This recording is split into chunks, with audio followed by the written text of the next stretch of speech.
sick is all that? You get back into your bed and stay there. All right, I'll do it if you just calm down. I'm calm. Now you do as I tell you. You're a sick man. You're deathly sick. All right, all right. Hurry, Ellie, come quick. Uncle Jed's sick. I'm coming. What should I do to him? Get them varmints and them critters out of here. Don't you know your paw is sick? Yes, ma'am, Granny. But don't worry, they won't catch nothing. Get him out of here. Get him out. Jethro, you go get me a mud dauber's nest, some rich weed, some dog banes, some stump waters, fried beetles, and some lizard eggs. I got doctoring to do. I ain't never known Pa to be sick before. That man's never ailed a day in his life. What you reckon it is? City living, that's what it is. There ain't enough outdoors for a mountain man like Jed. They keep filling it up with buildings. First thing you know, all the outdoors is going to be indoors. Granny! What in tarnation? I couldn't find no stump water, Granny, so I dug this up. Now you can make your own. Don't you know that stump water has got to sit in the stump to green up 30 to 40 days in order to get any power? Now, give Ellie the retchweed and get this mess out of here. Well, I couldn't find no retchweed, nor dog bane either. Couldn't find no lizard eggs, nor dried beetle. How can you be a doctor in Beverly Hills without the proper medicine? What'll we do? How are we going to get Pa well? Well, I'll have to make do with some old-fashioned remedies. Now, you go up and set with your paw, and let me know if he goes to sinking. Yes, ma'am, Granny. What do you want me to do? Get this stump out of here, and don't make any noise. Don't you know that your Uncle Jed is at death's door?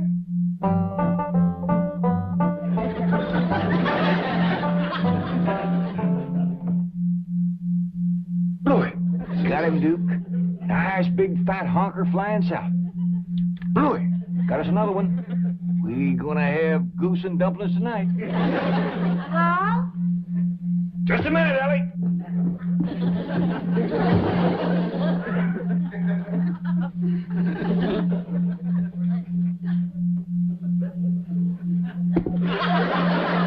Come in. Come in. Pa? Oh, I'm terrible worried. You ain't never been sick before. Don't you worry, Ellie. Ain't nobody better at doctoring than Granny is. But Pa, Granny can't find the proper medicine, and you might think away and pass before she can save you. No, Granny will pull me through. I'm scared for you, Pa. Now, Ellie, don't go to crying. Look, if you can keep a secret, I'll tell you the truth. I ain't really sick. I'm just pretending for your granny's sake. What you mean? Well, remember back home how folks was always coming over to our place to let Granny doctor them? Yeah. Remember how happy it made Granny? Yeah, especially if one of them got better. That's right. Folks out here got city doctors, and they don't need Granny, and she misses at something terrible. You reckon that's why she's been so down in the mouth here lately? Of course. You should have seen her when I told her I was ailing. Why, she commenced to bouncing and jumping around, worrying about me being at death's door. I ain't seen her so happy in a year. Hold on, Jed, I'm a-coming. Hurry with my medicine, Jethro.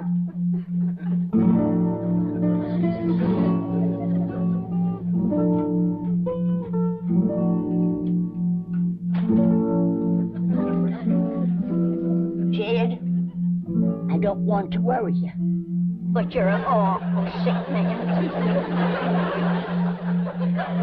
Granny. Save your strength. You're wrinkling awful fast. Granny, your specs is all steamed up. That's Duke. Well, get him off the bed. Jed, I don't want to worry you, but you're an awful sick man. I know, Granny, but anybody can save me, it's you. That's the truth. Ain't nobody can doctor like you. It ain't no credit to me. I was born with the gift. Here's your medicine, Granny. Hey, Uncle Jed, you don't look sick to me. Hey, come on, let you and me go hunting. Come on. Hey, look, see, Granny, he's dressed to go hunting now. I'm ashamed of you. Now, Granny, Don't you know that every mountain man wants to go to his reward with his boots on and his gun at his side? Now, cover him up.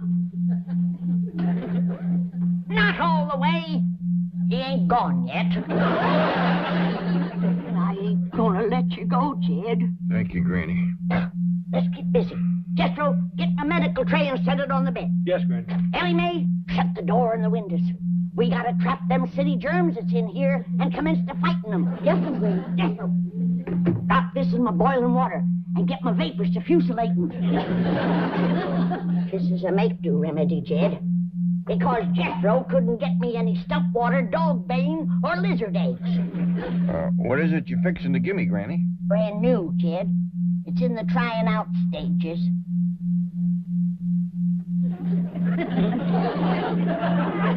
Who have you tried it out on? Well, no human beings yet. But I did give it to that big black bear that used to come around the old cabin, honey stealing all the time. By doggies. I believe that's his hide hanging there. Here, Ellie, light the fumigating candles.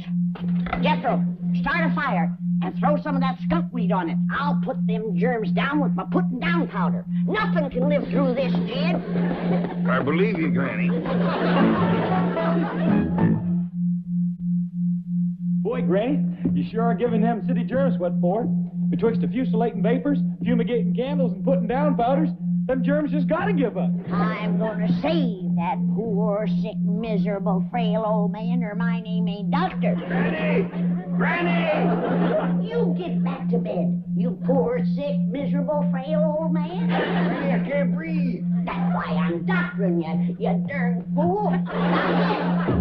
Granny, will you listen for a minute? You get back to bed. Don't you know that you're a death dog? Don't hurt him, Granny. I'll take a club to him if he don't lay down like I tell him to. Go fetch my shoes.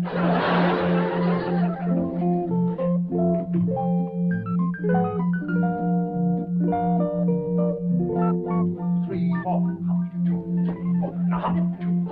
Morning, Mr. Drysdale. Oh, good morning, Elly Mae. What you doing? Well, I'm taking my morning constitutional. You are? Yes.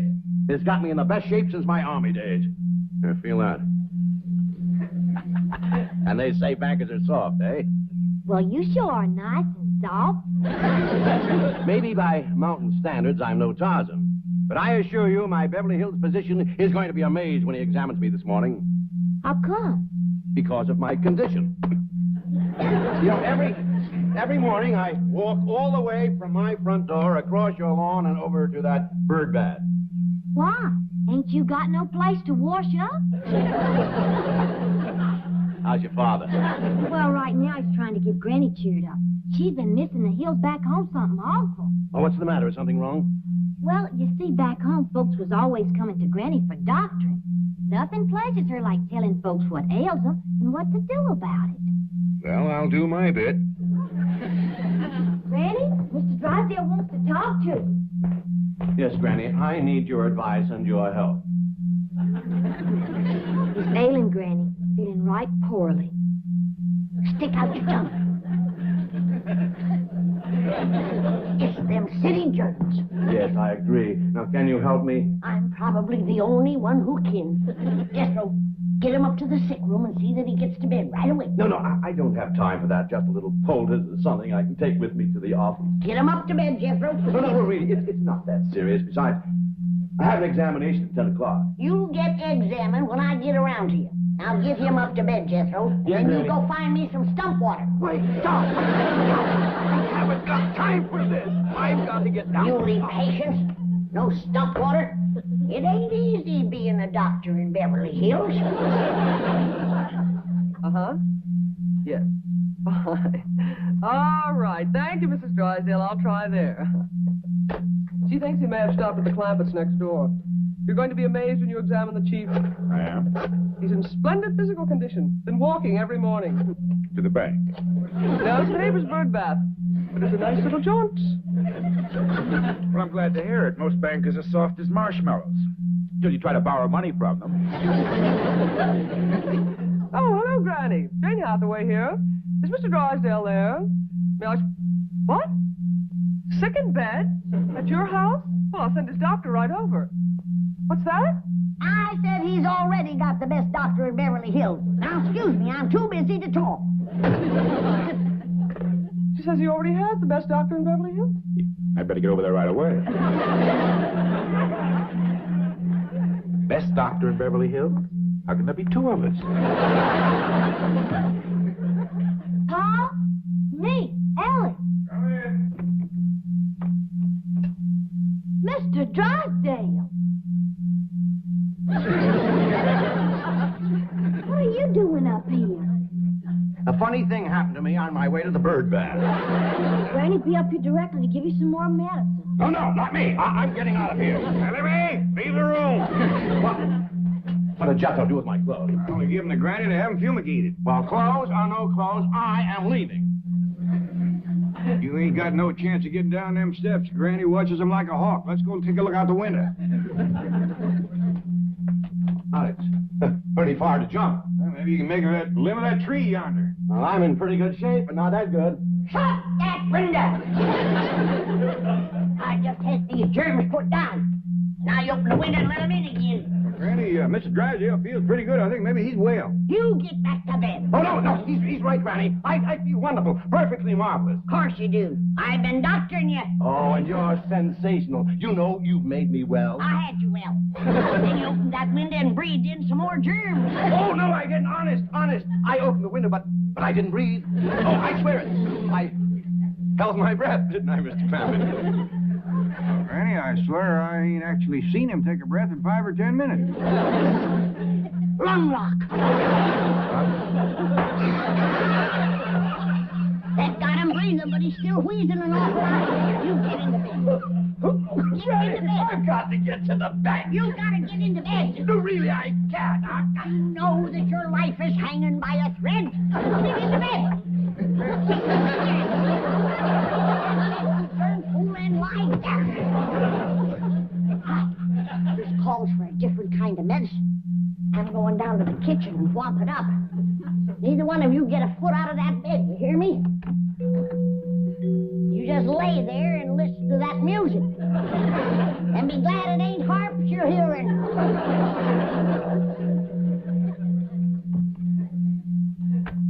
Well, howdy there. I thought somebody was coming the minute I heard that music. Is this the Clampett residence? Oh, yes, sir. I'd like to see the doctor that's taking care of Mr. Drysdale. Oh, yes, sir. Come right in. Hey, Granny, word's getting around. Here's another one. Howdy. How do you do? Well, I see you got your things with you. You figuring on staying for a while? As long as necessary. Praise be. Here's one that understands that great doctoring takes a little time. Thank you. You? Now, what do you reckon the problem is? Well, I won't know until I've had a consultation and my own examination is completed. We're going to get along just fine. Thank you. Thank you. Now, I'll be taken to the sick room. Oh, did you hear that, Jethro? Ain't he a joy? He sure is, Granny. You make doctoring a real pleasure. Thank you. Thank you. Now take him up to the sick room, Jethro. I got work to do in the kitchen. I'll be up to see you directly. Oh, now you won't have to climb these stairs again. I'll come out to the kitchen and see you there. Lord love you. You're so nice. You about got me to bawling. But don't you worry. If great doctrine can do it, we'll come through as good as new. Thank you. Thank you. What a lovely little woman. She sure is. Hey, this way to the sick room. Hey, what you got in that there little bag? Everything I'll need, I'm sure. Well, that's good, because we're running low on nightshirts.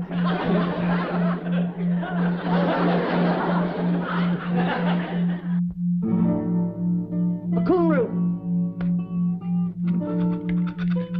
Snake fork. Turpentine.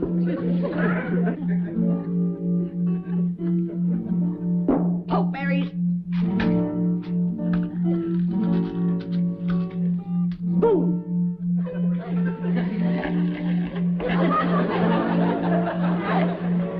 Sulfur. Salt water. Ain't got none, Granny. Corn squeezing.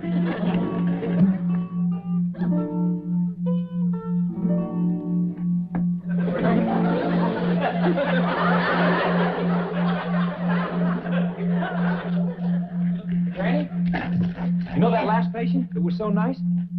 Yeah?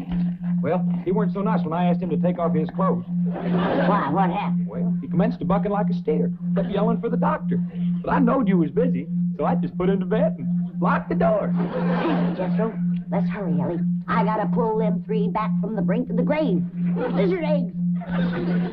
Ain't got none, Granny. I forgot. Well, give me some gunpowder. Sometimes that works just as good. Ellie, careful. 3 ailing is enough.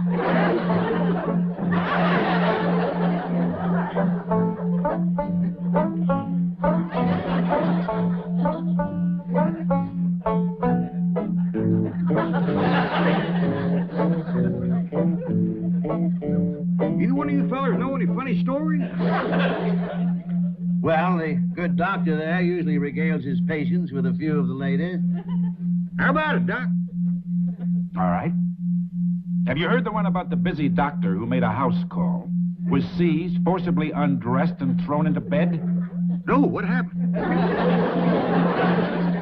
Well, his patient was a rich banker. So this busy doctor doubled his fee. And if he has to stay locked up here much longer, he's going to triple it. I didn't ask you to come here. But if you're going to charge me, then by George, you're going to examine me. So get your bag of tinker toys and get at it. Show a little more respect for the dignity of the medical profession, shall we?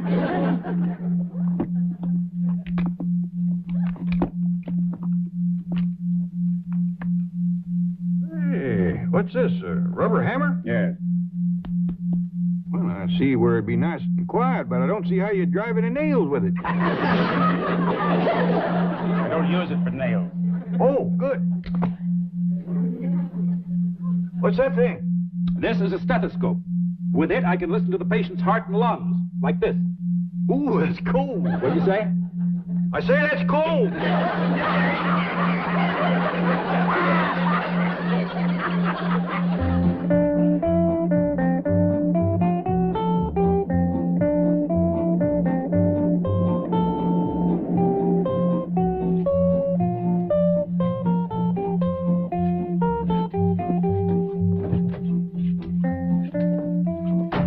Jethro, how's Mr. Drysdale? Did the doctor treat him? Oh, yeah? But there's terrible trouble, Miss Jane. That last batch of medicine blew up and pretty near ruined the whole kitchen. Medicine blew up? Well, yeah. My granny said it was mixing the corn squeezins and the gunpowder that did it. Jethro, would you please explain what you are talking about? I haven't got time now, Miss Jane. There's 3 sick men lying upstairs in bed, and I got to get these things sharpened so's Granny can go to cutting on them. Well, yeah. Without we got no medicine, this is the only thing that'll save them. Jethro, try to be calm. Now, is Mr. Drysdale one of the men that Granny's going to cut on? Yeah, Mr. Drysdale, Uncle Jed, and the fellow that came last by the name of Clydeburn. The doctor. You'll have to wait your turn. I gotta get upstairs and commit whacking on those 3 men that I got up there. Bring my tools. No, Granny, I will not let you do it. Now, I've had enough fighting with muley patients, more than I can take today. Now, Ellie Mae, you get her out of the way and keep her out. Sorry, Miss Jane? You come with me. I don't think Jed will put up a scrap, but them other 2 might have to be held down. Granny, please come back. I beg of you. I'll get to you later. I've only got 2 hands. Elly Mae, we have got to prevent Granny from operating. She ain't gonna operate, Miss Jane. She's just gonna whack off some of their hair and fingernails. Hair and fingernails. She'll dig 3 little holes in the ground, bury it, say some magic words, and that throws a spell on their sickness. Yeah.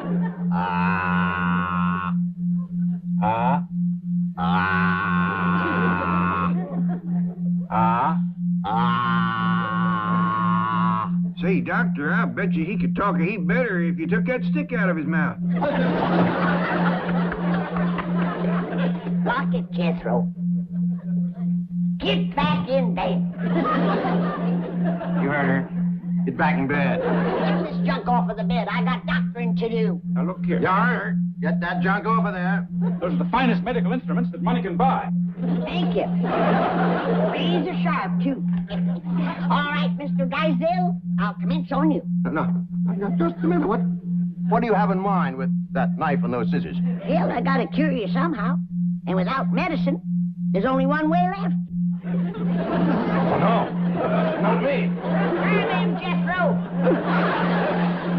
Maddie, I can get you any medicine you require simply by telephoning a pharmacy. You can? And they will deliver to your front door.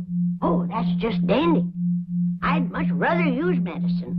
It's a lot easier than cutting and snipping. Exactly what I keep telling my surgeon friends. Now, if you'll just lead me to a telephone. Right this way.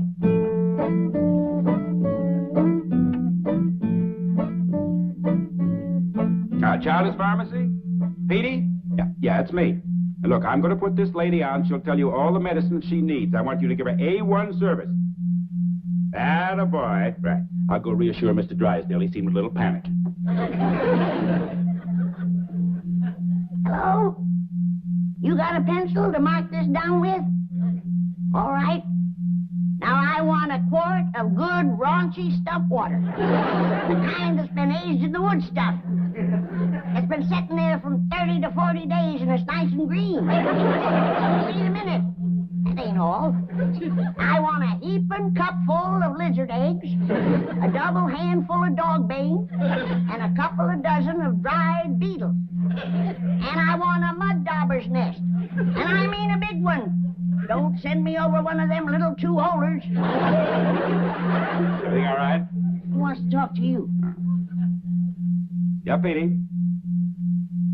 Now, look, I don't care what she ordered. You get it over here fast. No, this is no gag. Now, look, you pride yourself on having the finest supply of pharmaceutical... Hello? Hello?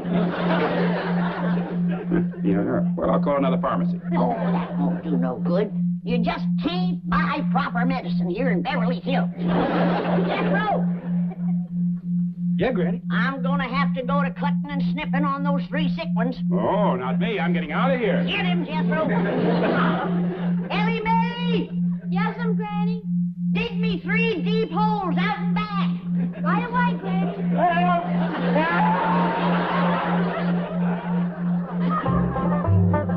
How do you feel, Jed? Better than brand new. Granny, you done some doctoring in your time, but today beats all. Took the heap out of me, Jed. Especially clipping and burying all that hair and throwing my spell. But I reckon it was worth it. Yonder comes the living proof. How do you feel, boys? Fine, Doctor. Oh, just fine. Come back and see me anytime you need me. Yes, we will. Goodbye. Bye.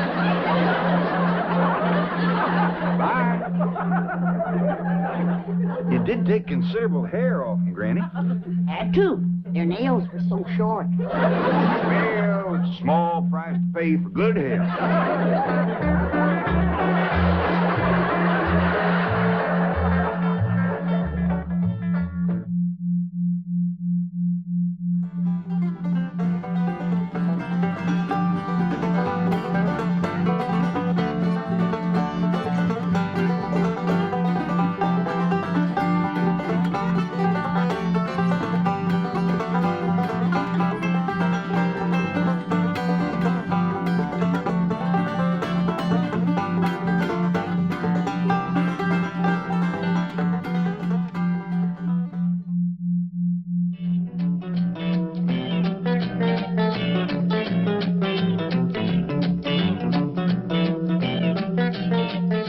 Now, Granny, I realize that back home you are considered a doctor. But this is Beverly Hills. And you are not allowed to practice medicine here in Beverly Hills. Especially the way you practice it. Cutting off a person's hair and burying it in the ground overnight to cast a spell on his sickness. Now, Granny, this is it. No more doctoring. How's that? Very good, Chief. Very good indeed. Doesn't stop, Granny. Fine. Now get up there and tell her. Well, you don't think I'm crazy enough to talk to her like that, do you?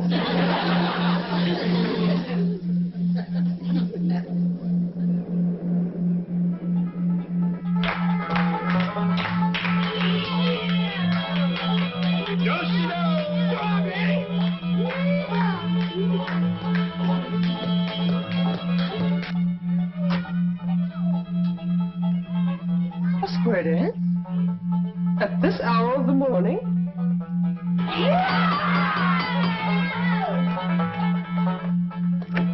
Howdy there, Miss Hathaway. Come in. Howdy, Miss Hathaway. Look who's come out here to help us celebrate the holidays. Holiday? What holiday? What holiday? She can't mean that. He better not mean it. Granny, don't get riled up. Miss Jane is just greening us. She knows what day this is. Well, everybody knows what day this is. I guess it just slipped my mind. You're gonna feel like a darn fool when I tell you. It's Possum Day. Remember, Niall? Of course she does. Anybody who disremembers ought to be stood up against the wall and shot. Granny, it just slipped her mind for a minute. It'll come back to her when she got downtown seeing the parade. Sure it would. Boy, I can't wait to see that parade. What time do they hold the Possum Day parade out here? Hey, I got a swell idea. We can watch it from Mr. Drysdale's office at the bank. Yeah, it looks right down on the main street. You get a good look at the possum jugglers. Yeah, that's a fellow. We got a good one back home. He can juggle 3 live possums in the air at the same time, whilst the 4th sits on his head and waves a little flag. How about it, Miss Jane? Can we watch the Possum Day parade from Mr. Drysdale's window? Oh, well, I'm afraid not. Of course not. What's the matter with me? They wouldn't have them banks open on Possum Day. Well, we could just leave early and get good places, couldn't we, Miss Jane? And until then, we're going to have us a hoedown. Come on, Miss Jane. I'm afraid I haven't time now. You see, I really came to deliver a message for Granny. Who from? Mr. Drysdale. I reckon he wants to thank you for curing him of his sickness. Well, it did take a heap out of me, Jed, throwing them spells. What's the message? Well, Mr. Drysdale says to tell you... Yes? Well... He says, Happy Possum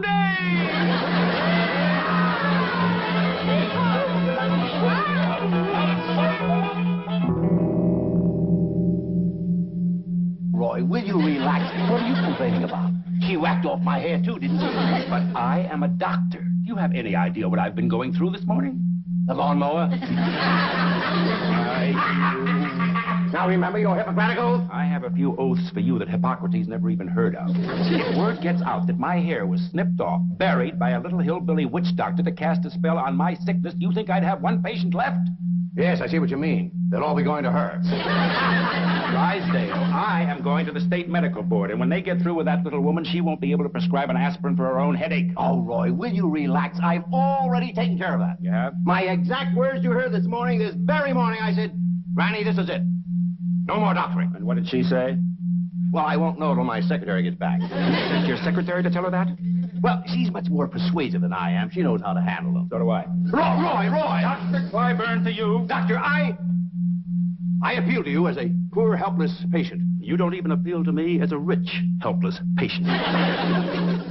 If you make trouble for the Clampetts, I'll be facing major surgery. What major surgery? The removal of $35 million from my bank. Without an anesthetic. Here she is. Tell the doctor you gave Granny my message. No more doctoring, and she agreed. Well, you heard her. Now get back to your office and forget the whole thing.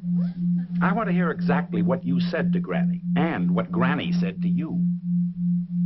Well, upon my arrival at the Clampett mansion, imagine my surprise to find them arrayed in their Sunday finery and having a square dance.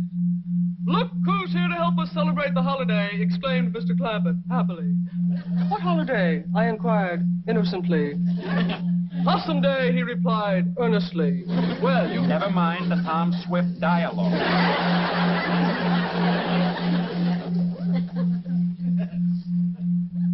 Did you tell Granny to stop practicing medicine?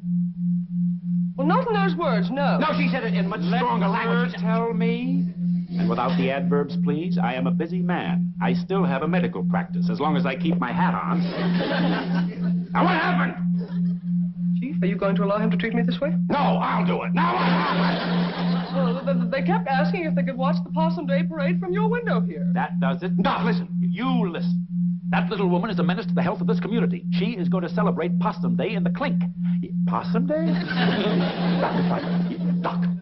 Roy, boy, you are constricting my brachial artery with your hemostatic grasp. What? Get your cotton-picking meat hooks off my arm. Look, I'll go see the Clampetts. I'll talk to Granny. I'll give her the message myself. I'll give her an ultimatum. I'll give you 1 hour. Oh, thank you. Thank you. You are constricting my dorsal metacarpal.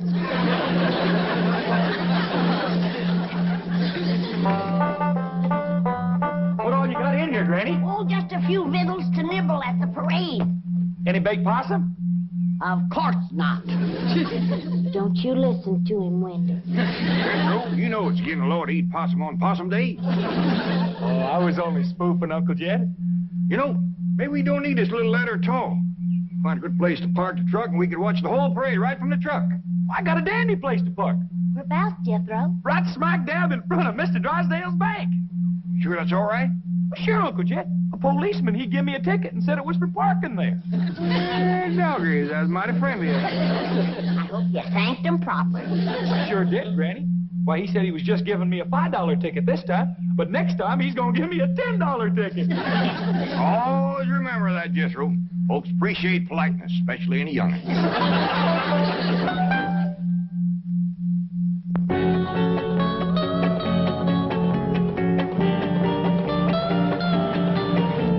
What else can happen to me today?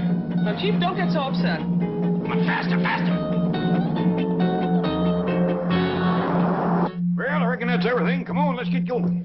Oh, I'm so excited. This is the first time we ever watched a Possum Day parade in Beverly Hills. Yeah, I reckon they do it up proper out here. Oh, hey, Uncle Jed, shouldn't we bring along old Duke? I don't reckon that'd be such a good idea. What do you think, Granny? I don't think so. The way he's been eyeing old Wendell here.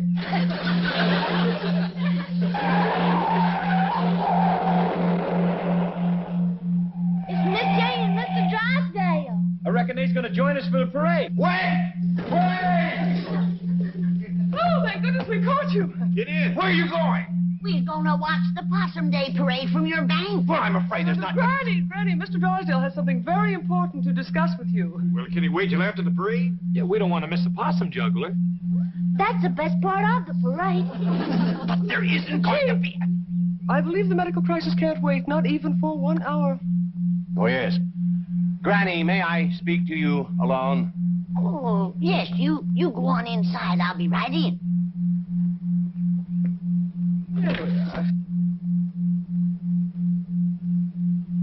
It's Doctor, and he wants to talk to me about Enid. That's right, Granny. No wonder he didn't want to talk out here. We ain't gonna be late for the parade, are we? No, Ellie. But the morning's going fast. In all the history of Beverly Hills, there has never been a Possum Day parade in the morning. What's the trouble? Granny, I don't know exactly how to say this. I hope you won't be upset. Now, when you've been a doctor as long as I have, there's nothing you haven't heard. Say, Pet does look a little raggedy, doesn't it? You better come on out and let me whip you up a poultice for your head. No, please. No more medicine, especially not today. Mr. Drysdale, a doctor's duty never stops, even on Possum Day. Granny, that's what I'm here to talk to you about. You see, cutting off a person's hair and burying it in the ground to cast a spell is not the approved method of practicing medicine here in Beverly Hills. I don't like it myself, but not having the proper medicine, I had to make do with old-timey ways. But I got enough for a poultice for you. No, Granny, I'm sorry. You'd like to have your hair back, wouldn't you? Well, not after it's been in the ground overnight, no. I mean to grow back. Oh, it will. It'll probably take a month or so. Not if I make you one of my hair-growing poultices. Granny, that's what I'm trying to tell you. You cannot do that anymore. Not out here.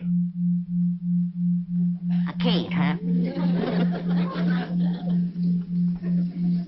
Jed! Come in here! Oh, please, don't go back home. Don't leave Beverly Hills. We'll work out something. Yeah, Granny? Remember I whacked off Jed's hair clear across the back there? Yes? Show him what my hair-growing poultice did for you, Jed.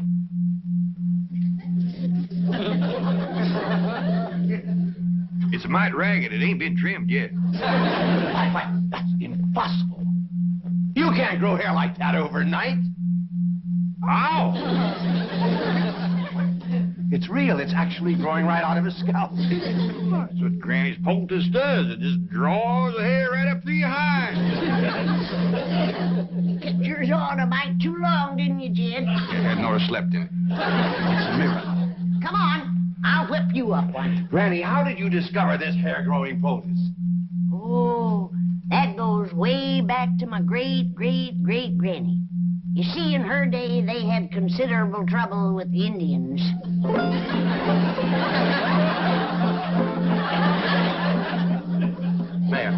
Mayor, Your Honor, it doesn't have to be a big parade. No, just a high school band, a few horses, a few banners.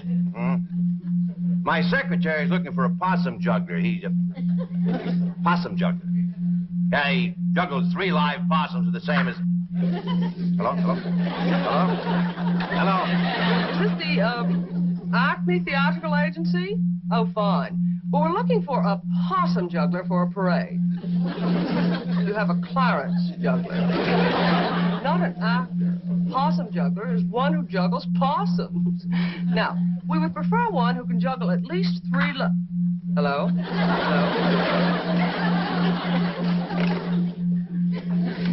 Oh, Dr. Clyburn, what a pleasant surprise. What's that? Oh, muscle spasm. That's what I meant by pleasant surprise. I was afraid I'd have to hobble all the way to your office. Don't do that. It might get worse. Here, let me see your foot. Oh.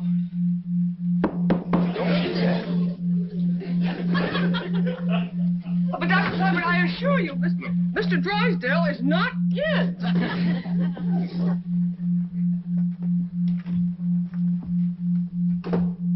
See? Told you. Not here. I wish I could stay out of my office. Have you any idea how it destroys the confidence of a patient to be examined by a doctor who keeps his hat on? The patient gets the feeling things aren't going well. The doctor's ready to skip out of town. Well, Dr. Clyburn, everyone knows you're the finest doctor in Beverly Hills. Now, don't try flattery on me. Now, what about Granny? Oh, that wasn't flattery. I didn't say it was. I just said don't try it. Now, what about Granny? Did Milburn speak to her? Absolutely. I drove him there myself. Did he lay down the law, tell her no more doctoring, or did he chicken out as usual? Oh, Mr. Drysdale is not one to chicken out. He has an excellent law record. Yes, I've heard it.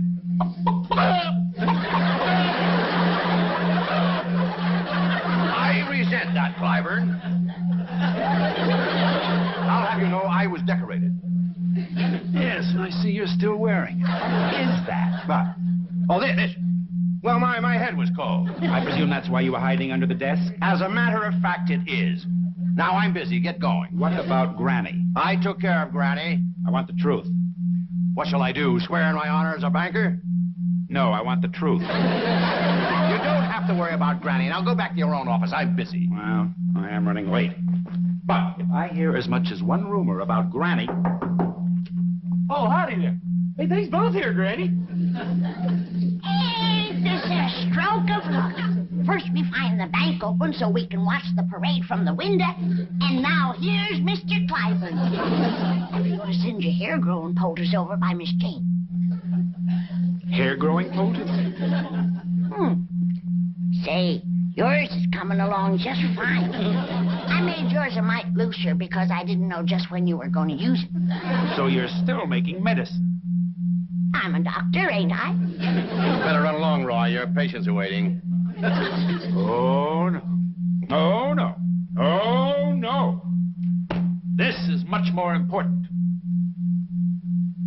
You heard him. Poultice him, Jethro. Yeah, Granny. Please, wait. Better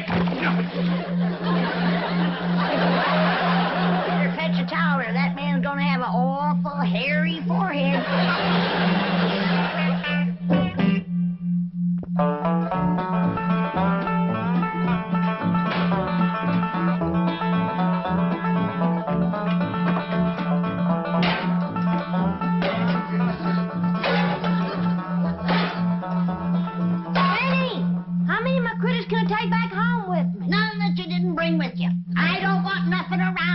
Remind me of this miserable place. skunk. He won't take up no room. Leave him here. Well, he might get kind of lonesome. They ain't got many skunks in Beverly Hills. There's plenty of the two-legged kind. Like that ungrateful, good-for-nothing Clyburn feller. Say, Granny, it's coming on for nightfall. What you say we all get a good night's sleep and we start out for home first thing in the morning? I ain't spending one more night in this Beverly Hills, and that's that. I'm going back home, where folks appreciate you doctoring them back to health and pulls hair on their heads. That Clyburn fella was plumb ungrateful, was he? Downright nasty. Why, he's claiming that he wasn't even sick when he came here yesterday. He says that Jethro put him to bed against his will. Why, he's even claiming that he's Mr. Drysdale's doctor. You don't say. I cured them both. Now he's wanting all the credit. Granny, let him have the credit. It ain't that, Jed. But it's the meanness of the man. Why, he yanked my potus off his head and throwed it out the window. Then he poked his finger in my face, and he says he's gonna get after me with a doctor's board. What's a doctor's board? I don't know. But it must be big. He says 4 doctors sat on it. That's when Jethro came in. Right, Jethro? Yes, sir, Uncle Jed. I said, you take a board to my granny, and I'll bust it over your head. I don't care how many doctors is sitting on it. Well, I reckon he was considerable provoked to see that. I was pretty provoked myself waiting outside. Why, what happened to you? Well, as you know, this policeman gives Jethro here a ticket for parking in front of the bank. A $5 ticket. Well, when a policeman come by and tried to give me another ticket, I said, no, thank you, we already got one. It's all the same to you, I'll take the money. Well, he commenced to mean-mouthing me, and I said, now, hold on there. If that's the way you're going to be, we won't take your money or your ticket. What'd you say to that? He asked me if I want to come down to the station with him, and I said, no, I don't want to miss a Possum Day parade. Well, what did he say to that? He said there wasn't no Possum Day. No Possum Day? That's what he said. These folks don't appreciate nothing out here. Jethro, you call Mr. Drysdale at his bank, and you tell him to send over your Uncle Jed's $35 million right away. We want to take it with us. Yes, Granny. And none of that paper stuff. We want real money. Silver. But Jethro, listen to me. There is a Possum Day, and there will be a parade. Mr. Drysdale's working on it right now. All right, Mayor. Now, look, how about this? A couple of elephants, calliope, a few lousy balloons. Is that too much to ask? Now, suppose we put your name on the balloon. Election's coming up, you know. But Jethro, please, you can't leave tonight. Oh, let me talk to Granny. All right. One small elephant, a few balloons, and a possum juggler. Possum juggler. But Granny, $35 million in cash. You can't possibly. You want it in what? Nickels, dimes, and quarters. Hello? Hello, Granny. Hello? Well, the Possum Day parade's all arranged. First thing tomorrow morning. Let's see, we're going to have an elephant. Too late, Chief. The Clappets are leaving. No. The Knights. No. And taking their money. No. Thought I'd drop by on my way to the medical board. They'll have my report in case Granny tries to practice medicine again. How many doctors did you say were on that board? 4, all top men. Well, you're going to need all 4. Oh, Chief, remember you're a bank president. Allow me to hit him. Look, Milburn, aren't you content just to look like an idiot? You have to act like one, too. And will you take off that silly-looking baby bonnet? Hair. Chief, you've got hair. Hair where? Of all places, on your head. Granny's poldest. It works. Look who has hair. And who has it? It is a medical impossibility to so stimulate the cranial integument as to produce in a few short hours more than a microscopic filamentous outgrowth of modified epidermic tissue known as hair. She did it. That little hillbilly witch doctor did it. Rosie, grab your coat and get your hat. There's still time to stop them.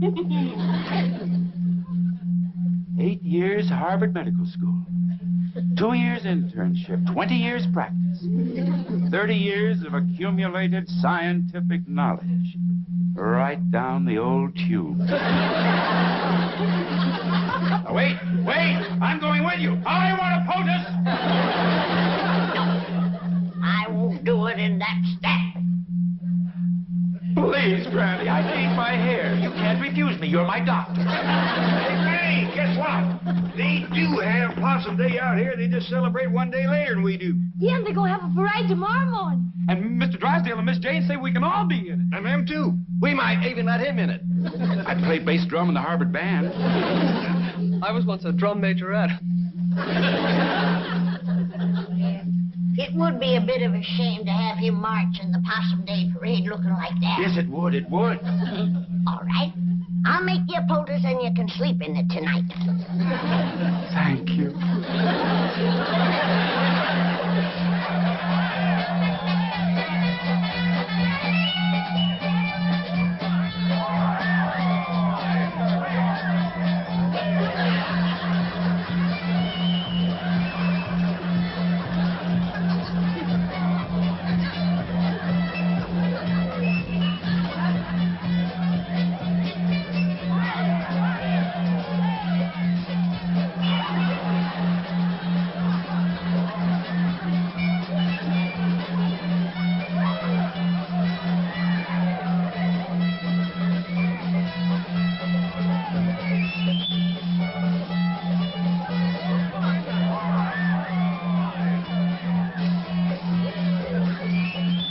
Dandy parade, ain't it, Granny? All except the possum juggler, sorriest I ever seen.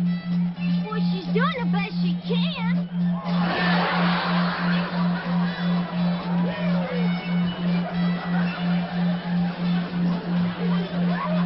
I bet you by next Possum Day she'll be good enough to lead the parade.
Earl, did you have to crow this early? You did fine, Earl.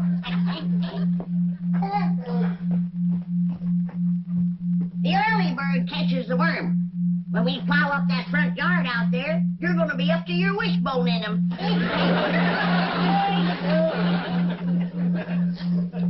You'll start plowing the first light of daybreak.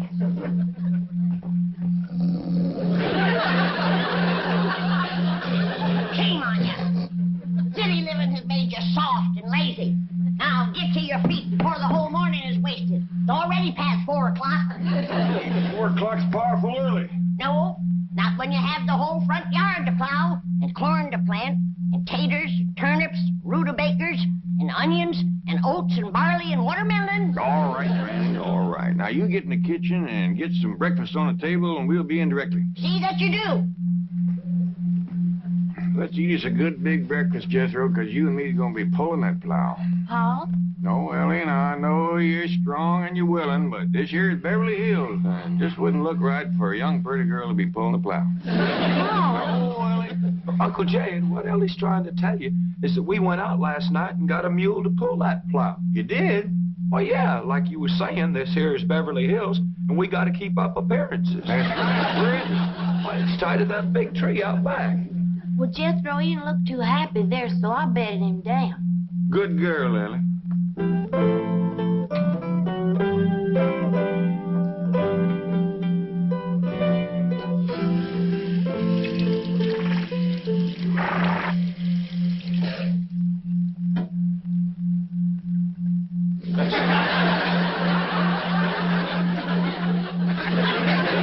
I didn't see no mule laying on the floor. Couldn't have seen a mule laying on the floor. There ain't no mule to see.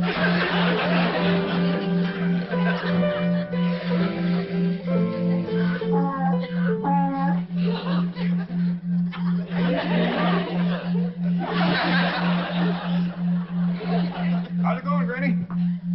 Oh, just fine, just fine. Jed, did you notice anything unusual about the kitchen this morning?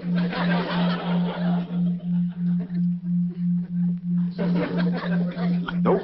Unless you mean that mule sleeping on the floor over there. Oh, praise be, Jed.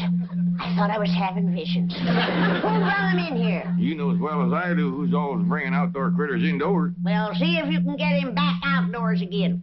I don't cotton to mules laying around my kitchen. Tain't neat. I'll take care of him.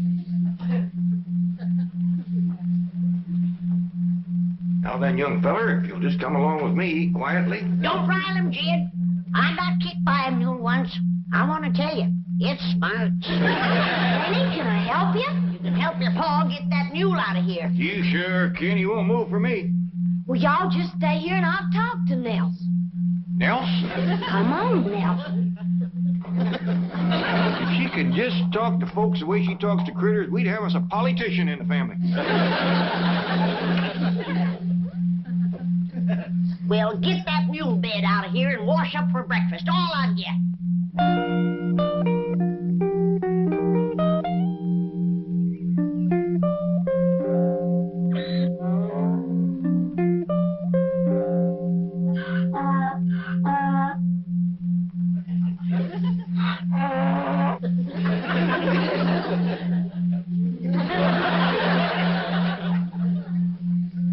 Looks like a good, strong mule, Jethro. I hope he's broke the plow harness. He's taking to it real good, Uncle Jed. I bet you we can plow up that whole front yard before noon. They wouldn't. They might. Well, come on, let's get around front with the plow. They are. Paw, you paw, yes. Mr. Carrot! Mr. Carrot, wait!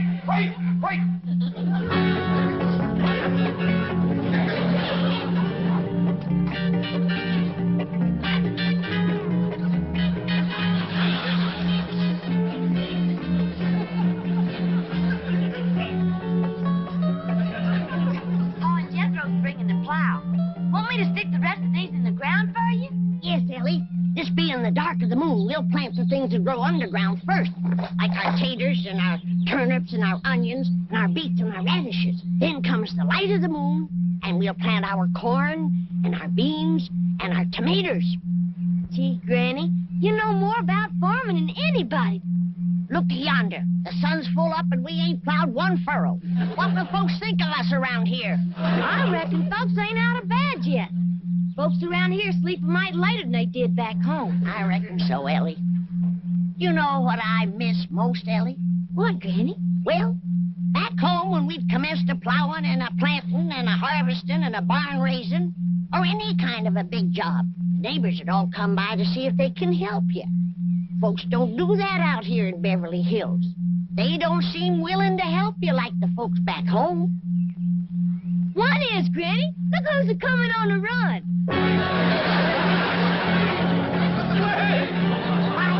I spoke too fast. He ain't only willing, he's anxious.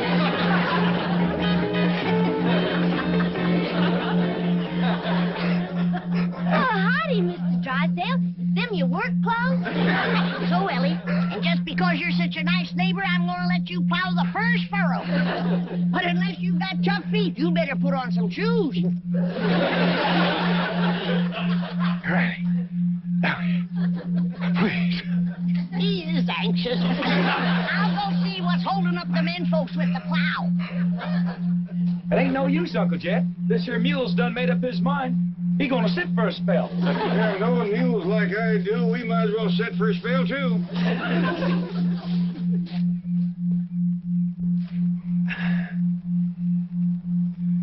You know something, Uncle Jed? You're smarter than us. This sitting beats plowing any old day. No wonder we ain't getting any work done. I ought to take a switch to the three of you, sitting back here hiding and loafing. He's the one that's loafing. Ain't a thing we can do till he gets his fill. I'll see about that. Here, Destro. Mr. Mule, what did Elly call this thing? Nelson. Mr. Nelson? Nelson? Now, you get up off of your big fat tailgate and commence to pulling that plow, you hear? It's gonna be a real battle of wills. I'm betting on the mule. I ain't so sure. If there's anything mulier than a mule, it's Granny.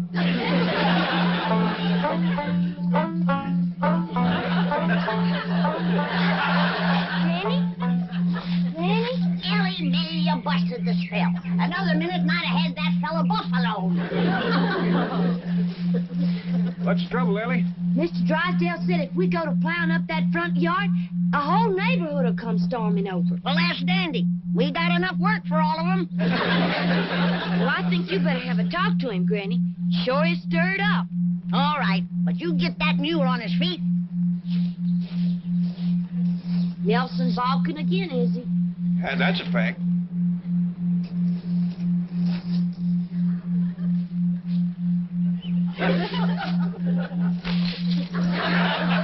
Hey, Elly, what you say to that there mule? You wouldn't understand, Jethro. It's mule talk. I bet your Granny'd understand it.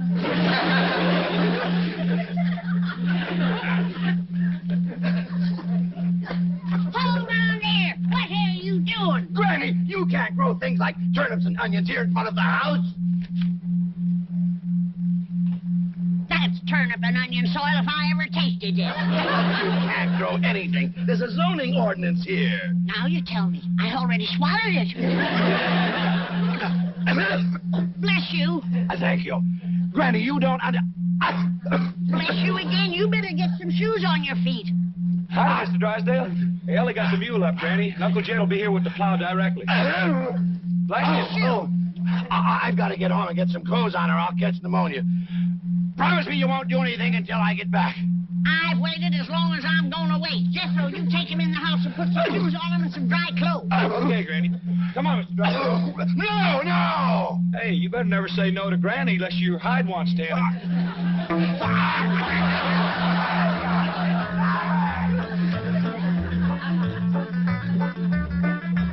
Drysdale or no Drysdale, I say let's commence plowing. Well, you promised him he could dig the first furrow, Granny. I reckon it is a thrill for a city feller. We can wait a mite longer. Gonna come some more help.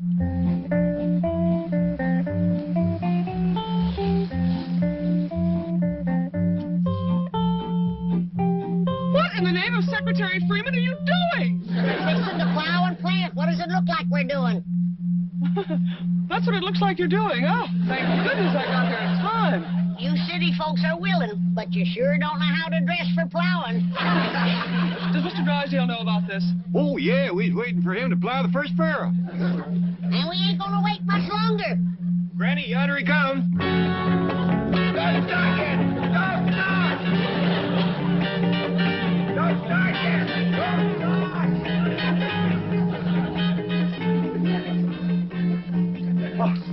It is Mr. Drysdale. I reckon he ain't done much plowing or he wouldn't be so all-fired anxious. Miss Hathaway, I'm glad to see you. The chief, you can't plow up this front lawn. There's a zoning ordinance here. We figure a little fertilizer will take care of that.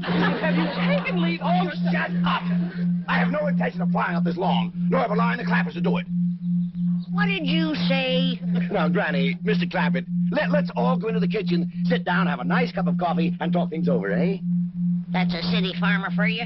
He ain't turned one spoonful of dirt, and already he's tired. Mr. Clampett, as your friend and neighbor, I beg you, I implore you, let me explain the whole thing.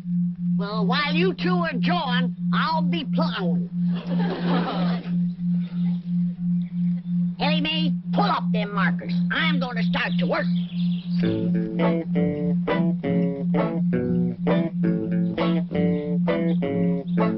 Gee, up, Mule! Ha! Let's go!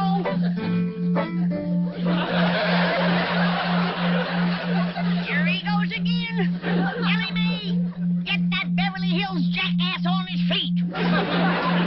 Should I, Pa? Well, Mr. Drysdale seems right in earnest. Reckon a little confab first won't hurt nothing. Granny, may I give you a lift to the door? Yes, take them. These the lazy ones. But Mr. Drysdale, we done scouted the whole estate and that piece of land out front. That piece of land out front there. Jethro, that's the third breakfast you've had this morning. Oh, Uncle Jed, plowing gives a fellow an appetite. But you ain't plowed none yet. Oh, I know, but we've been talking about it since 4 this morning, and it's got me starving. Well, take it into the pantry. You're making more noise than a heifer going through a dry thicket. Gee whiz, just because a fella gets hungry talking about plowing, you got to throw him out of the kitchen. Why don't you ever talk about Elly Mae? She eats just as much as I do. You got to pick on me. No, I try my best. Well, now, as I was saying, that piece of ground out front is the best on the whole place for gardening. It's nice and level, it's got no stumps or brush to clear, it's handy to the house, and it's handy to the street. So as Granny can set up a little stand and sell some of the stuff she growed. Well, I reckon Mr. Drysdale got up a mite too early for a city fella. Elly Mae, give me some more coffee. Mr. Clampett, your neighbors in this lovely and exclusive section would never accept such action. They would originate petitions, they would bring legal proceedings, they would take every means to protest vigorously and vociferously. You mean to get him riled? Exactly. Well, now, we sure don't want to do nothing to rile the neighbors, but Granny's powerful set on plowing and planting that piece of land out front. Mr. Clampett, I will explain to Granny that in addition to the aesthetic depreciation and the local hostility that would obtain, the net results in volume of produce weighted against value per acre would make the entire venture economically unfeasible. Well, if you're going to explain it to her that way, I might just as well start plowing. You gonna tell Ellie to get that mule up, or am I gonna have to start turning that ground by hand? Granny, just bank your fire for a minute. Ain't you done jawing yet? No, not quite. What time is it? Almost straight up for 9 a.m. Hear that, Jed? We've done wasted the whole day. Hey, pour your Granny a cup of coffee. You want to do your granny a favor? You get that four-legged friend of yours to pull in the plow, like he was paid his bucket of oats to do. Granny, I dash him without Pa tells me it's all right to do. Are you going to tell her? Not right this minute. Now, sit down. Setting is for hens, not for farmers. Now, I'm going out there and look that mule in the eye till he does my will. And I want to warn you, Jed Clampett, you're going to own a mule with a powerful headache and a broke spirit. Now, mule, you going to get up and pull that plow? I say air. All right, I'm going to put the mule hex on you. Oh, think it's funny, do you? All right, Mr. Mule, look me in the eye.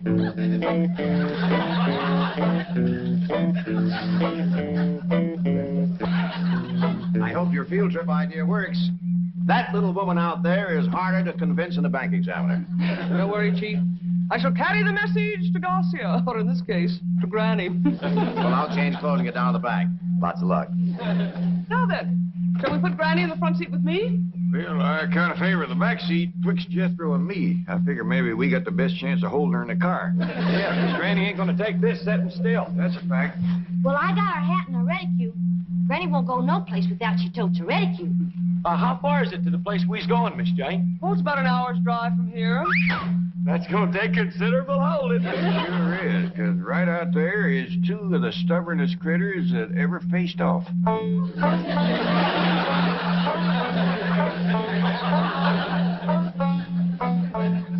You're getting a headache.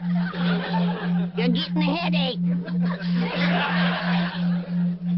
You better, because I sure am.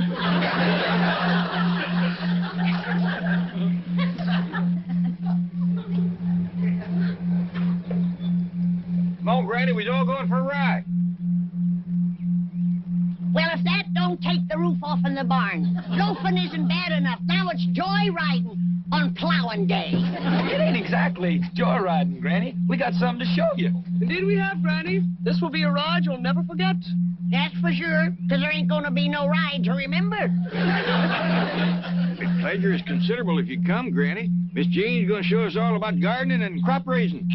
That'll be the day when a city woman can show me. Pedro, I reckon in order to save time and palaver, you'd best fetch Granny along. Granny, you know I got to do whatever Uncle Jed says.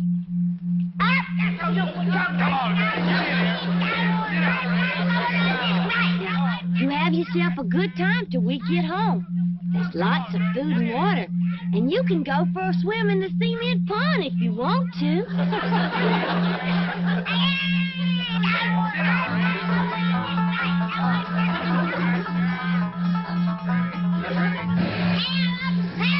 I'm being kidnapped. I'm all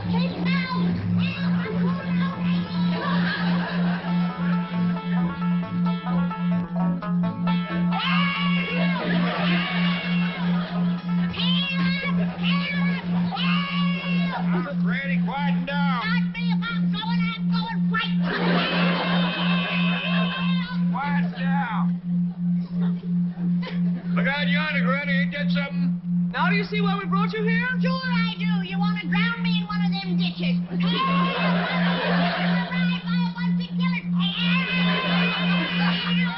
Be sensible. Why would we want to get rid of you? To get out of plowing and planting, that's why.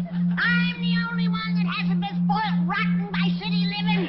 And you don't want me nagging your conscience. This was my idea, to show you how unnecessary it is to plow and plant. Look out there. These people make farming their life's work. By their efficiency and modern methods, they raise better crops and more of them than you and I could ever hope to. Speak for yourself, city woman. Now, there ain't nobody so wise that they can't learn something new. Well, don't expect me to learn them. Look at them, planting corn at the dark of the moontime. I'd like to see their faces when nothing comes up.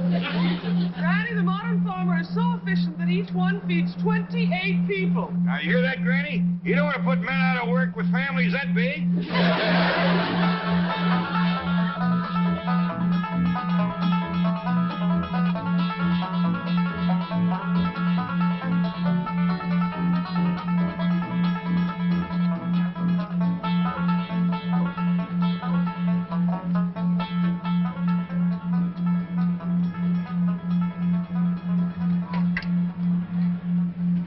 How come we're stopping here, Miss Jane? We's only a half a mile from home. We got plowing to do.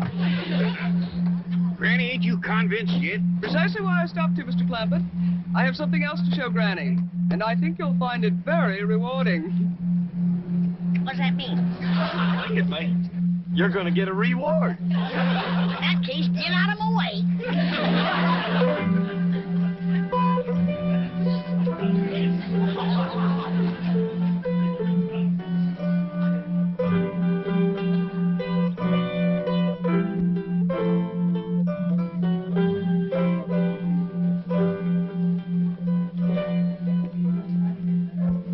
Now, Granny, while the others are exploring the rest of the market, I want to show you how unnecessary it is to plant a garden. Look, could you grow a watermelon like that? That's a watermelon. Yes. Back home, that'd be a cucumber. Serious. But I must admit, that's the biggest cockleburr I ever did see. Granny. I'd sure hate to comb a mess of them out of a mule's tail. Granny, this is a pineapple all the way from Hawaii. In fact, there are fruits and vegetables here from all over the world. Come on. Ah. You know what this is? It looks like a hairy hickory nut. It's looking back at me. This is a coconut from the Philippine Islands. And over here are bananas from Central America. And here are nuts from South America. Well, that's one thing they don't have to bring to California. Nuts. Granny, you just won't take me seriously, will you? Well, everything's so mixed up out here. It's got me discombobulated. Now, everybody knows that you plant turnips on July the 25th. But out here, you can't tell the difference between July and October. Well, why bother to plant them all when the best in the world are here at your fingertips? Look at these turnips. Well, now you got me beat. I once growed a double turnip, but I never pulled 4 out of one hole.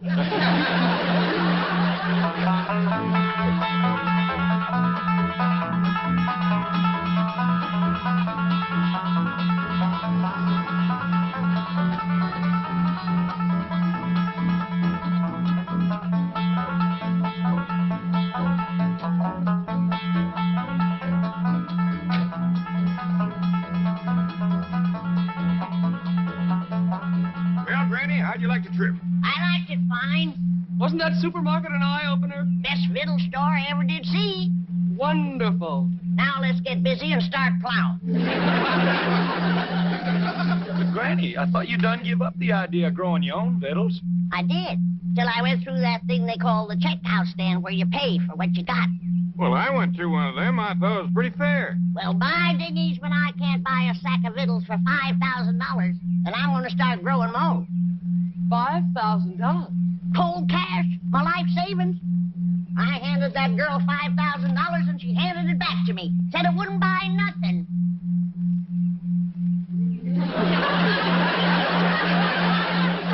Well, no wonder, Granny. It's Confederate.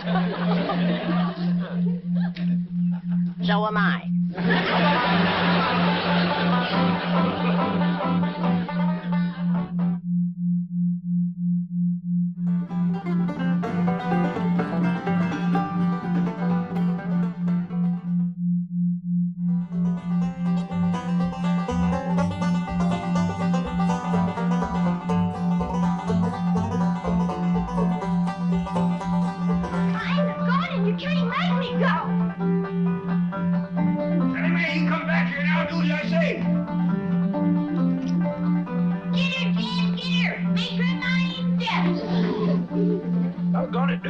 I sure would like to know what all this excitement's about.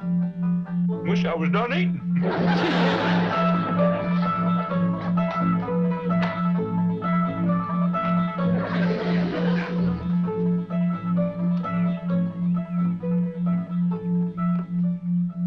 You might as well give up, Jed. She's made it to the big tree. Granny, I'm going up after her and bring her down. That's a mighty tall tree, Jed, and she's going plumb to the top. Granny, this is something that can't be put off no longer. That girl has got to start to school. Good, Duke. Really me. Take to that girl's finishing school. I reckon you ain't much interested in school. You'd rather be chasing a raccoon up a tree, wouldn't you? I'm afraid Elly would, too. Oh, hello, Granny. Did you get her into a dress? I did.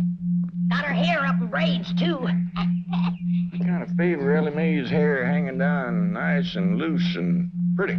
Oh, but Jed, she's commencing to school. And a schoolgirl should wear her hair in braids. How come? That's so the boy that sits behind her can stick her pigtails in the inkwell. That's how they get acquainted. Might work all right back in the hills, but here in the city, things is a mite different. Boys is boys and girls is girls, city or country. I'll bet you Elly Mae has a boy toting her books home tonight. I'm afraid not, Granny. You see, in the school where Elly's going, there ain't no boys there. What kind of a fool school is that? I want Miss Drysdale to hear it was her idea. I might have known it. That woman is a troublemaker. She never did cotton to us living here, and she's up to something now. I'm gonna learn her to mind her own business. Now, hold on there. Hold on. Back up. Miss Drysdale done Elly May a favor to get her into that school. That's what you call a girls' finishing school. Without any boys, I don't know how they even get started. Well, here I am, Paul. Elly May, you are prettier than sunup. And you want to waste her on a school full of girls. Come on in and see yourself in the looking glass. How do I have to wear a dress? Elly May, that's the dress that your Aunt Pearl made for you. Hey, this is all handwork, Elly. Pearl spent 4 weeks on this. And 50 cents in cash. Ah, Elly May, you just be thankful. Why, there won't be a girl in that exclusive finishing school with a dress like this one. More like lunch I fix for you. I even throwed in a surprise for the teacher. A nice, big, fat, baked old possum. Swimming in gopher gravy. I tell you, Elly May, you're gonna cut a wide path through that school. Pa, why can't I wear my regular clothes to school? Because this is Beverly Hills and girls is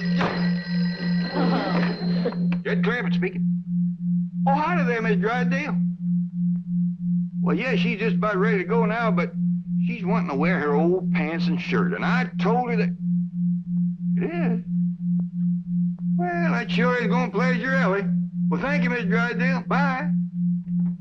Miss Drysdale said it'd be just fine for you to wear your old pants and shirt to that exclusive finishing school.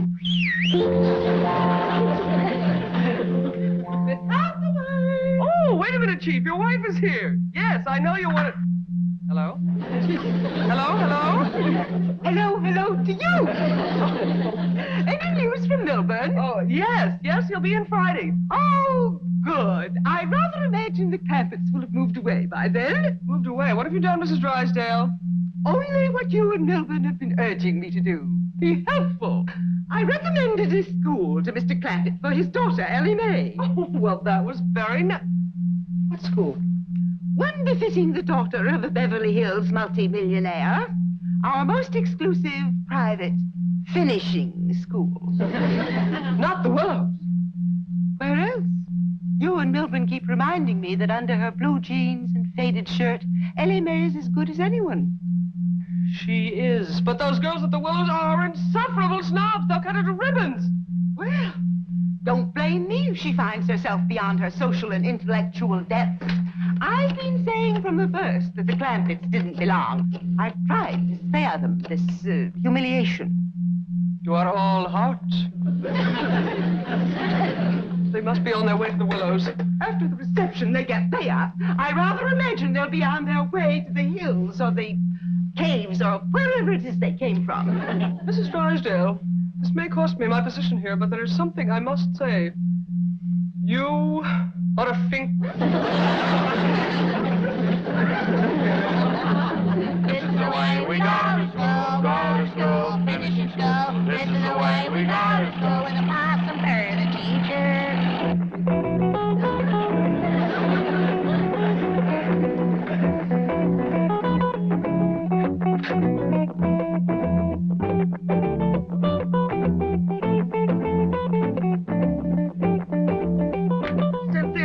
Still do not approve of your attending school in such casual attire.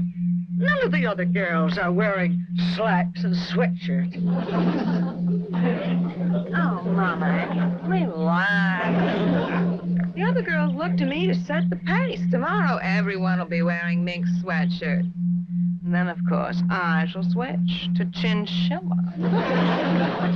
Do you want Mother to go in and help you enroll, dear?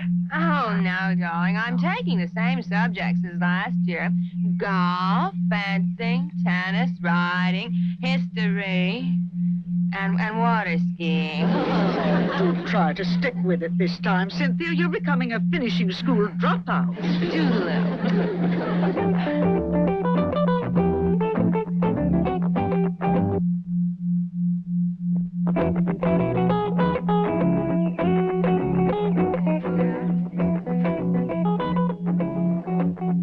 Who ran that up for you, Sin? My couturier, but of course the idea was mine. Oh, pardonnez-moi, mademoiselle. Je cherche mademoiselle Clampett.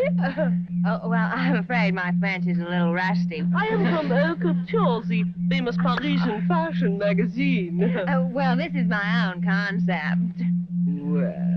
We cannot all be creative, n'est-ce pas?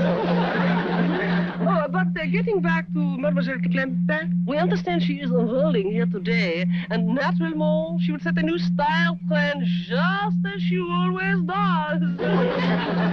Clempin? Oh, yes, they has just moved here from their mountain chateau. They're ghastly rich, swimming in oil. Complete non-conformists, fiercely original. They sometimes weave their own cloth. Oh, well, that is original. I think she is arriving.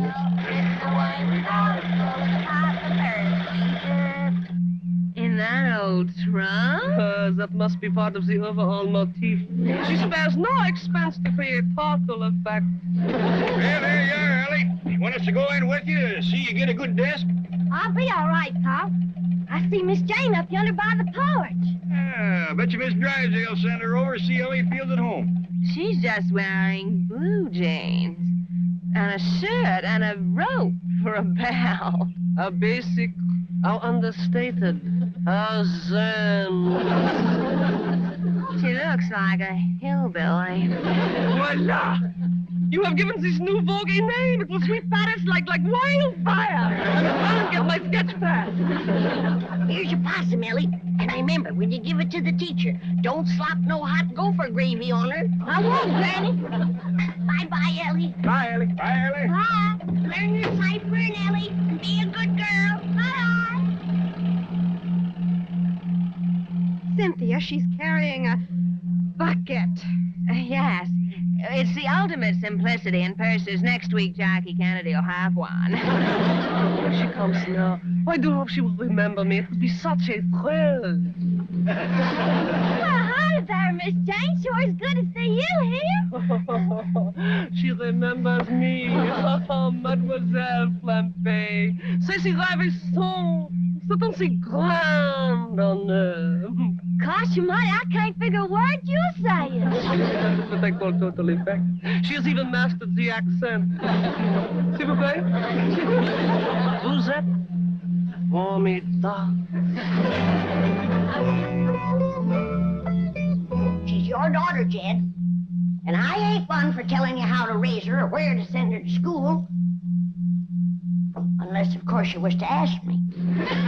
If you want to send Ellie Mae to school where there's no boys, that's your business. And you ain't gonna get one word out of me. Unless you ask me. You're making a mistake. Howdy there, Miss Jane. Ellie Mae, you didn't spend no time at all at school. Well, I know, Pa. I met just one girl, and Miss Jane said we'd ought to leave. Well, I thought it best. Ellie Mae, you didn't give the teacher her possum. Well, Miss Jane wouldn't let me. What? Oh, well, you see, Granny, there are a dozen teachers, and I was afraid they'd fight over it. Well, she's right. One possum wouldn't hardly feed no more than 2 people. That's right.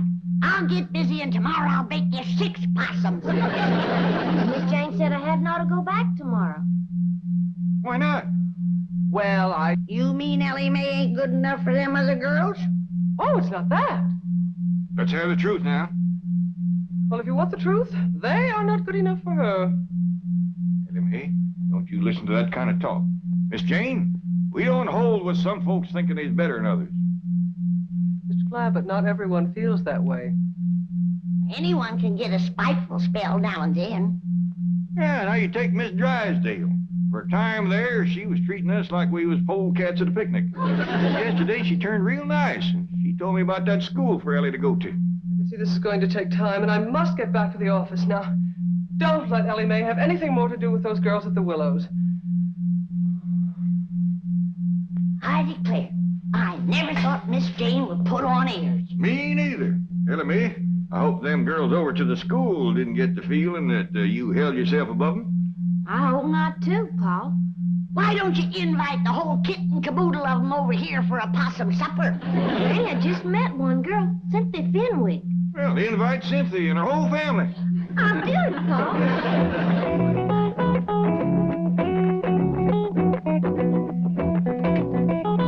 Oh, Cynthia, darling. Hi, Mommy, darling. Homework tonight, forehand volley.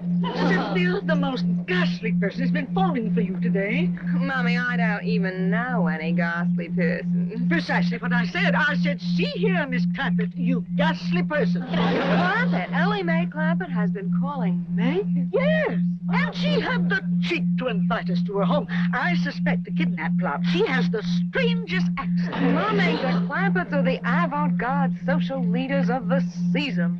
Are you serious? Oh, dreadfully serious. You mean we should accept? Don't just accept. Call them immediately and beg to be invited. Beasley, where's the nearest phone? Front seat or back? Front seat.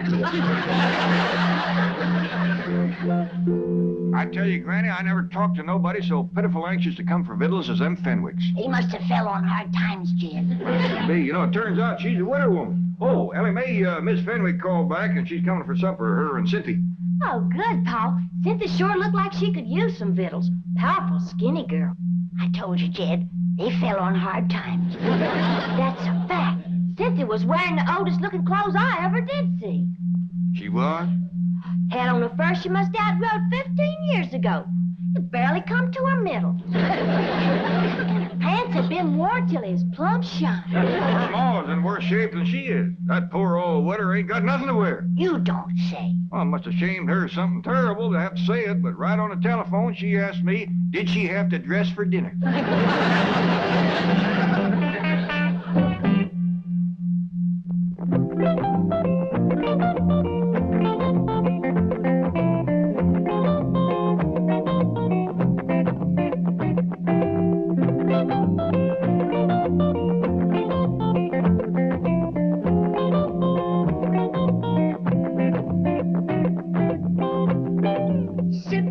I have always tried to indulge your every whim.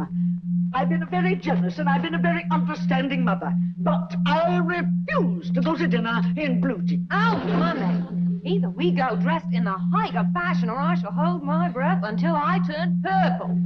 I think how that will go with this orange peignoir.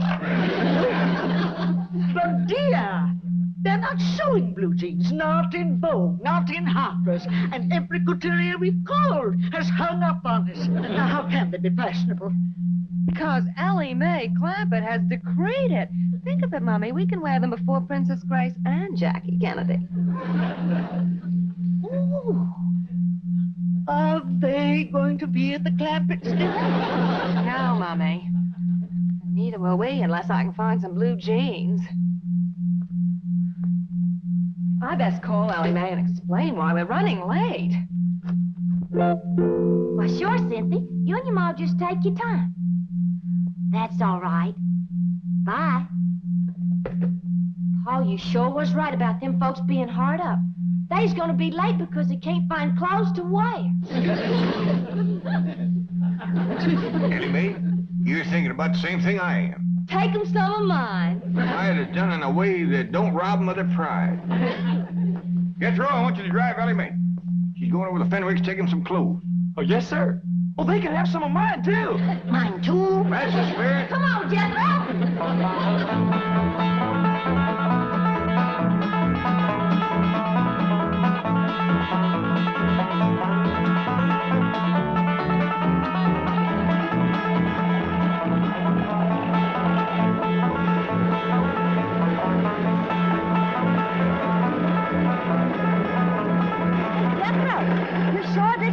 Place is awful little. Yeah, this is it, all right, Ellie. It says right on it, Fenwick House. I reckon no one's home. That's good. We can leave these clothes without shaming them none. Yeah, I'll set them right inside the door.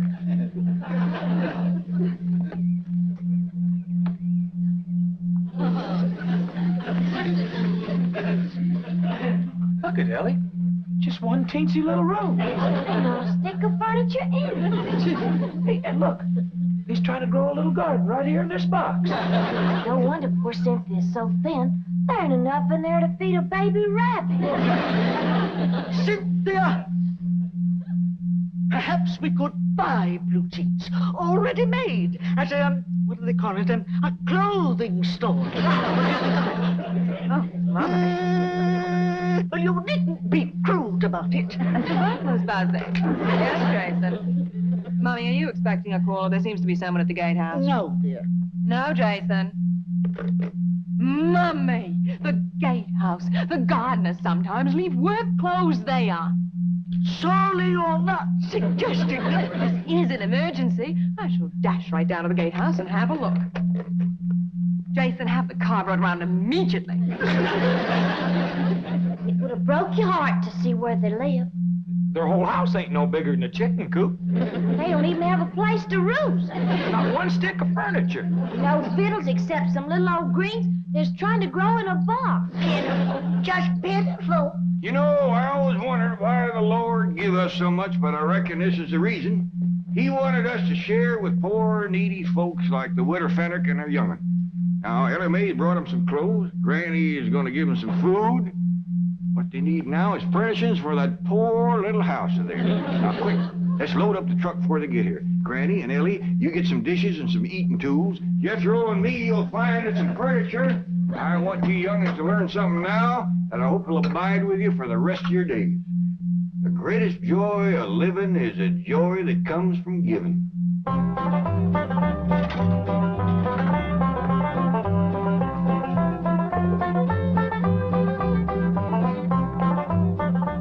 It worked. They're moving. The Clampett, they're actually moving. Sure you only got room for one bed, Jethro? Just barely. Reckon it'll be big enough for the both of them? Well, I hear from Elly that Cynthia Fenwick is so skinny you couldn't hit her with a handful of corn. Mr. Clampett! I thought I saw you moving things out. I hope you're not angry over Elly Mae's experience at the Willows, but apparently it did open your eyes. It sure did. We didn't know there was people like the Fenwicks in Beverly Hills. The Fenwicks? Did Elly Mae meet Cynthia Fenwick? Yes, ma'am. That's how come we's loading all this stuff up on it. Jethro. No use robbing folks of their pride. He's right, Jethro. The less said, the better. Just load up and go. We's hurrying quick as we can. Let me help. Yeah, that's mighty neighborly of you. I'll go see how Granny and Elly's getting along in the kitchen.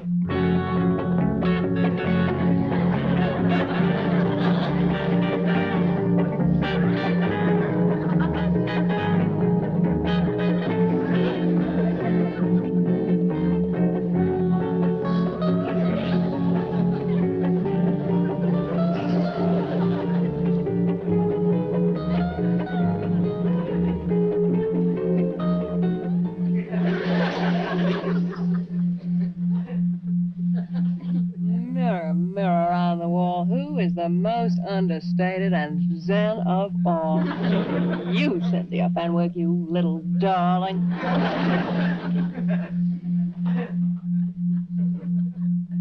Come to the mirror, Mums. Let's see how you look. I can't look. I just can't. Don't be silly. Now, here's your bucket. Bucket? Well, it's part of the Clampett look. Now, of course, you must picture your hair in braids.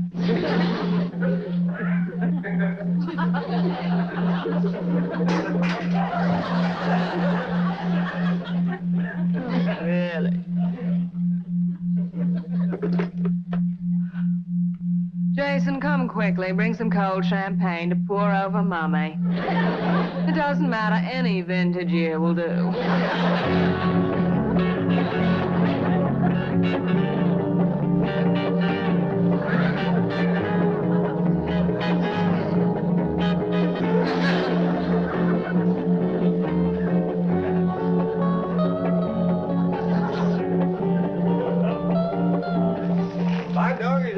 Seen a woman so overcome with the spirit of giving as Mrs. Drysdale. She's still toting things out. I wish she'd get the spirit and start giving some of her own things. If you don't let up soon, I may hint about that. Jed Clampett speaking. Oh, howdy there, Miss Cynthia. Y'all coming over today? Well, I'm afraid Mummy's not well. Might we have a rain check? Why, you betcha you can. Just a minute. Granny, you gonna rain tonight? All the signs point to it. Granny says yes. You'd best keep your mower inside and in the dry tonight. Yes. Well, I shall. How about tomorrow? Just a minute. How about tomorrow, Granny? Fair and sunny. Granny says tomorrow'll be fine. You all come over and spend the whole day. Oh, Thank you, Mr. Clampett. Thank you, and bless you. We are so deeply grateful to you for your kindness and understanding. Well, I'd really just love to say more, but Mummy's fainted, and I must attend to her. Yes, ma'am, you do that. Them Fenwicks is so overcome by that little show of kindness of ours that Cynthia just about bawling and the widow fainted dead away. Jed, you best come see the Mrs. Drysdale. I'm afraid she's going to strain something working the way she is. Yeah, I'll tend to that, Jethro. You get the truck under cover before it rains. Ellie, we gotta get upstairs and close them windows.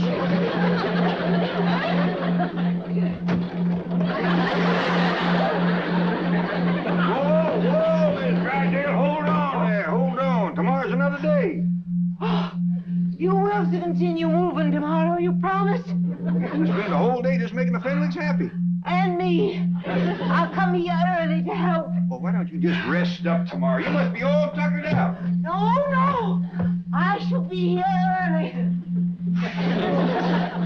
Never did see such a change of heart come over a woman. Jed!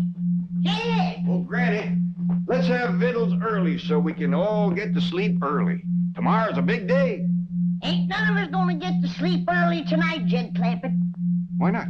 Miss Drysdale's done emptied out all 12 bedrooms.